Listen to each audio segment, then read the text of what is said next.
Gangster विकास दुबे का खात्मा हो चुका है, लेकिन उसके गुनाह के किस्सों का सामने आने का सिलसिला बना हुआ है। उत्तर प्रदेश पुलिस के एडीजी के मुताबिक विकास दुबे ने अपने रिश्तेदार की हत्या के साथ ही गुनाह की दुनिया में कदम रखा। एडीजी के मुताबिक और भी कई बातें कही गई। उन्होंने कहा कि विकास दुबे ने 20 साल पहले दिन दहाड़े शिवली रोड पर स्कूल के एक प्रिंसिपल सिद्धेश्वर पांडे की हत्या की थी और वो सिलसिला अभी तक जारी था, यानी कि उसकी मौत से 8 दिन पहले तक उसने ये कृत्य किए। में मारा गया और उसके बाद से पुलिस ने अपना शिकंजा और कसना शुरू किया, जिसके बाद एक एक करके लोग पकड़ते चले गए।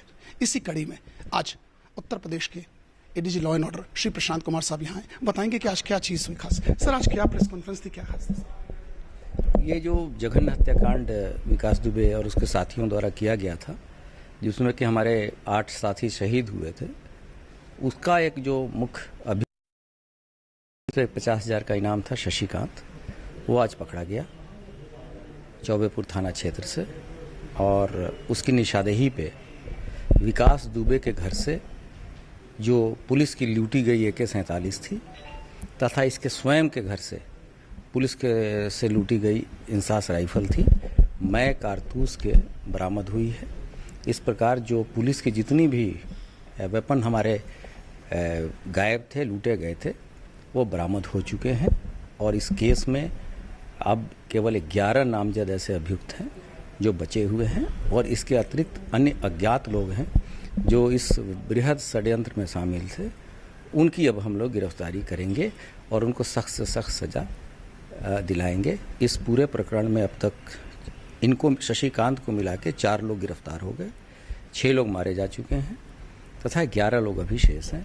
इसके अतिरिक्त जो कुछ लोग 120B में और कुछ लोग अभियुक्तों को छिपाने के जुर्म में भी जेल भेजे गए। सर, जिस प्रकार से पीड़ित पक्ष का कहना है कि सिद्धेश्वर पांडे की हत्या का मामला हो, चाहे मंत्री संतोष शुक्ला का, दिनेश तिवारी भी नामजद था, उस तक पुलिस कब पहुंचेगी और उस पर क्या कार्रवाई करेगी? इसमें दो इश्यूज हैं। कैसे विकास दुबे इस तरह से इतना साम्राज्य उसका फैला, इस संबंध में एक अपर मुख्य सचिव के नेतृत्व में एक SIT का गठन हुआ है, जिसमें पुलिस के अधिकारी भी हैं। वो सभी पहलुओं को देख रही है और जहाँ तक विवेचना का प्रश्न है, वो हम लोग लगातार इस पे अपनी नज़र रखे हैं।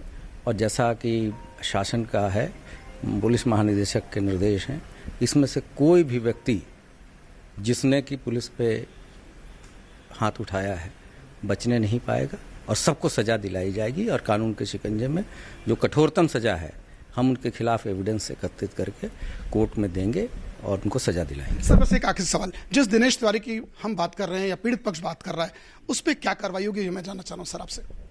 ये जो विवेचना होगी, अभी से कार्रवाई के बारे में पूरी चीजें बता देना उचित नहीं है, इससे विवेचना प्रभावित होती है। सर, आजीवन कारावास की सजा है उसको सर?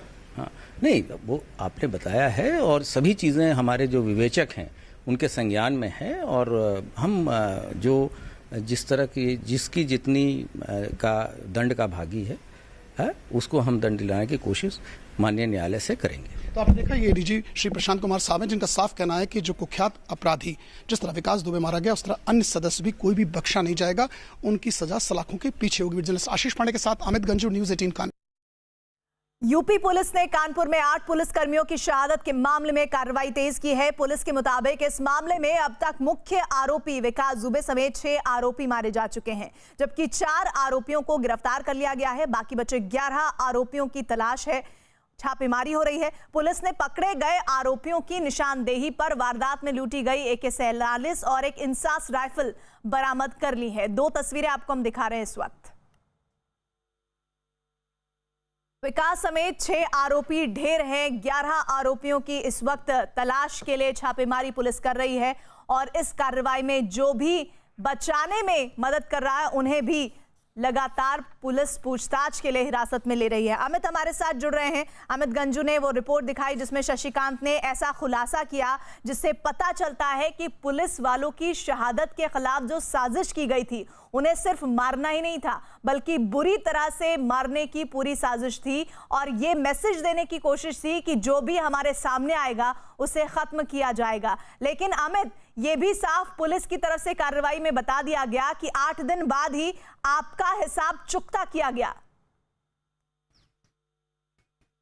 बिल्कुल सही आपने कहा। जिस प्रकार से खून की होली 2/3 की रात में खेली गई, उसके बाद से घेराबंदी की गई, 6 घंटे के अंदर पहले प्रेम और उसके बाद अतुल मारा गया और उससे भी असलहा बरामद हुआ। उसके बाद घेराबंदी बढ़ती चली गई, चाहे हमीरपुर का मामला हो, चाहे भवन के इटावा का मामला हो, चाहे प्रभात का मामला हो जिसे बाईपास पर मारा, या फिर चाहे विकास दुबे का जिसे एनकाउंटर में कानपुर के सचिन डी मार गिरा। एक एक करके सारे गुर्गे जो मेन गुर्गे थे सब मार गिराए गए। अब दयाशंकर जो पहले नौकर था बता रहा था वो कुछ नहीं जानता, जिसने कहा मुझे राइफल चलाना नहीं आता, मगर उसके पास 8 साल पुराना लाइसेंस था। इस सबसे बड़ी जांच का विषय है कि पुलिस ने कैसे उसे लाइसेंस इशू कर दिया जो राइफल चलाना नहीं जानता। मगर जो सूत्र हमारे बताते हैं कि छत पे खड़े होकर राइफल चलाने वाले में दयाशंकर भी था। लेकिन अभी भी इस मामले में 11 आरोपियों की तलाश है और लगातार उन नामों का खुलासा भी सामने होगा।